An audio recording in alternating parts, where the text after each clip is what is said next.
Welcome to the Bat Wing. Be sure to like, subscribe, and ring the notification bell.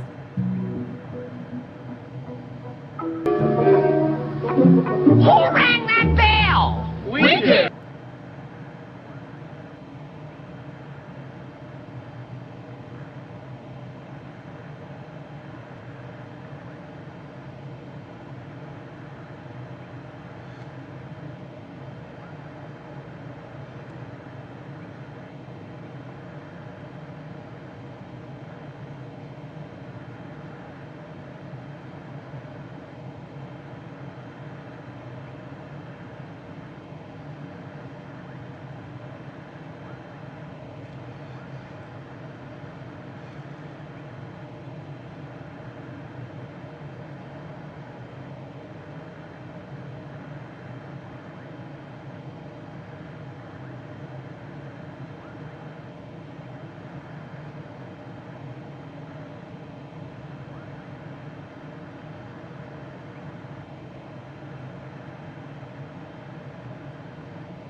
Be sure to like, subscribe, and ring the notification bell.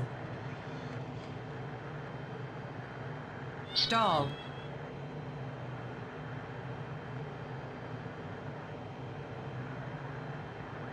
Stall.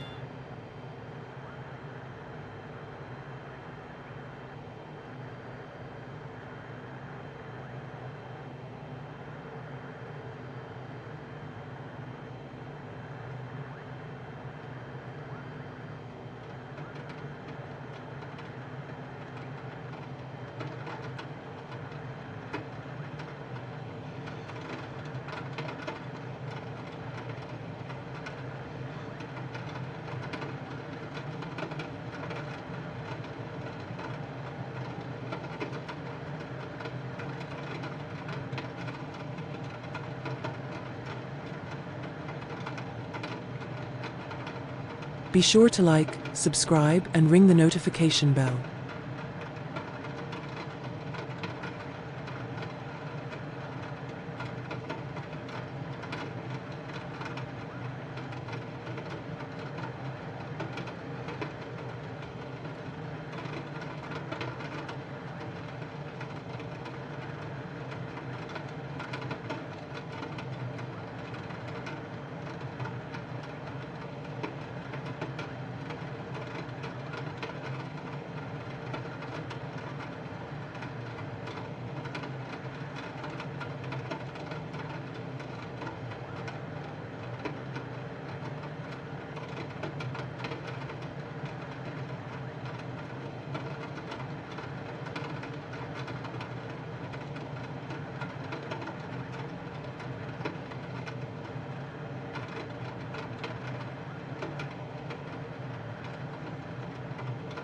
Be sure to like, subscribe, and ring the notification bell.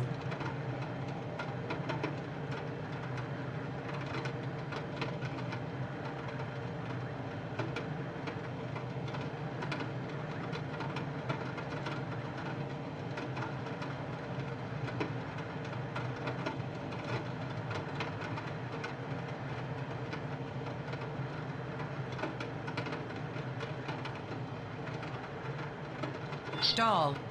Stall. Stall. Stall.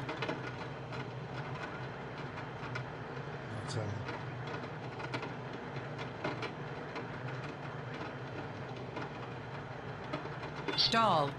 Stall. Stall. Stall. Stall. Stall. Stall. Stall. Stall. Stall. Stall.